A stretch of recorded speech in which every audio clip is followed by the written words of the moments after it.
السلام علیکم viewers, Sabiya health and beauty tips میں آپ کو خوش آمدید کہتی ہوں۔ کیسے ہیں آپ سب؟ امید ہے آپ سب ٹھیک ہوں گے، خوش ہوں گے، آباد ہوں گے۔ سب سے پہلے تو ان لوگوں کا بہت شکریہ جن لوگوں نے میرے چینل کو سبسکرائب کیا ہے، تھینک یو سو مچ۔ اسی طرح میرے چینل کو سبسکرائب کرتے رہیں، اسی طرح میرے چینل کو لائک کرتے رہیں، اور جن لوگوں نے ابھی تک میرے چینل کو سبسکرائب نہیں کیا تو پلیز کائنڈلی میرے چینل کو سبسکرائب کریں، اسی طرح مجھے فیڈ بیک دیتے رہیں۔ اور جن لوگوں کو کوئی بھی مسئلہ، کوئی بھی پرابلم ہے تو وہ مجھے کمنٹس میں میسج کر سکتے ہیں اور مجھ سے کوئی بھی بات پوچھ سکتے ہیں۔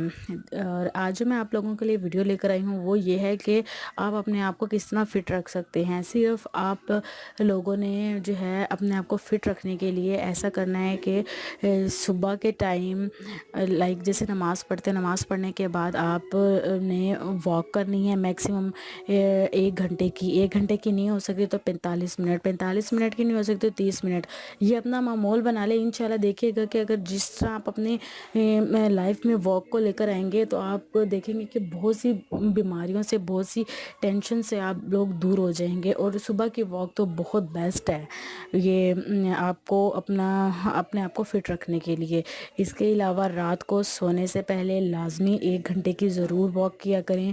بے شک آپ نے کھانا کھایا ہے نہیں کھایا، لیکن سونے سے پہلے آپ نے لازمی جو واک کرنی ہے۔ تو کیونکہ جیسے کہ آپ سب جانتے ہیں کہ سب لوگ کھانا کھاتے ہیں اور کھانا کھانے کے بعد ایسے ہی سو جاتے ہیں، تو یہ جو ہے ہماری صحت کے لیے، ہماری ہیلتھ کے لیے بہت زیادہ جو ہے نا پرابلم کریٹ کر دیتا ہے، جس سے ہم موٹا ہونا شروع ہو جاتے ہیں اور سستی ہونے لگ جاتی ہے، کاہلی آ جاتی ہے۔ تو اگر آپ اس طرح اپنی لائف میں واک کو لے کر آئیں گے، پیدل چلنے کو لے کر آئیں گے، تھوڑا سا فاسٹ پیدل چلیں گے، تو دیکھیے گا کہ آپ کا جسم جو ہے بہت زیادہ فٹ رہے گا اور آپ جو ہے بہت اپنے آپ کو ینگ فیل کریں گے۔ وہ خواتین جن کو شوگر کا مرض ہے یا شوگر کی بیماری ہے تو وہ لازمی صبح کے ٹائم اپنا جو ہے یہ معمول بنا لے کہ انہوں نے لازمی واک کرنی ہے۔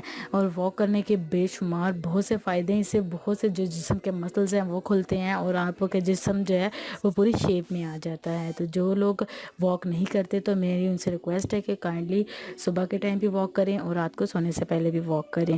تھینک یو سو مچ۔ امید ہے میری آج کی ٹپ آپ لوگوں کو اچھی لگی ہوگی۔ اچھی لگی ہے تو پلیز کمنٹ میں مجھے لازمی بتائے گا کہ ہمیں واک کرنی چاہیے یا نہیں کرنی چاہیے۔ Thank you so much and اللہ حافظ۔ اور اسی طرح مجھے اپنی دعا میں بھی یاد رکھیے گا۔ اللہ حافظ۔